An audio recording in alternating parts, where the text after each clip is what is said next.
Hi అందరికీ ఈరోజు recipe వచ్చేసి టేస్టీ పాలకూర పప్పు సింపుల్గా ఎలా ప్రిపేర్ చేసుకోవాలో చూసేయండి. దానికోసమని ఒక కప్పు కందిపప్పు అయితే తీసుకొని ఫ్రై చేసుకొని దీంట్లో వాటర్ వేసుకొని కడిగి పక్కన పెట్టేసుకోవాలి. నెక్స్ట్ దీంట్లోనే కట్ చేసి పెట్టుకున్న పాలకూర ఆనియన్స్ మాత్రమే వేసుకోవాలి. నెక్స్ట్ పచ్చిమిర్చి వేసుకోవాలి. టమాటా అస్సలు వేయొద్దు.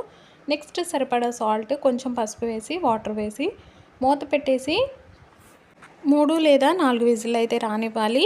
తర్వాత చూడండి ఇక్కడ చూపించే విధంగా గంటెతో మెదిపేసి దీంట్లోనే చింతపండు గుజ్జు అయితే వేసుకోవాలి. నెక్స్ట్ పోపు కోసం ఒక టేక్షా పెట్టేసుకొని ఆయిల్, పోపు దినుసులు, వెల్లుల్లి, కొన్ని ఎండుమిర్చి, కొత్తిమీర, కరివేపాకు కూడా వేసేసుకొని పోపు వేసుకోవడమే. అంతేనండి, టేస్టీ పాలకూర పప్పు అయితే రెడీ అయిపోయింది. వేడి వేడి అన్నంలో ఎంత తిన్నా తినాలనిపిస్తుంది. ఈరోజు నా లంచ్ అయితే పాలకూర పప్పు విత్ ఫిష్ ఫ్రై అండి.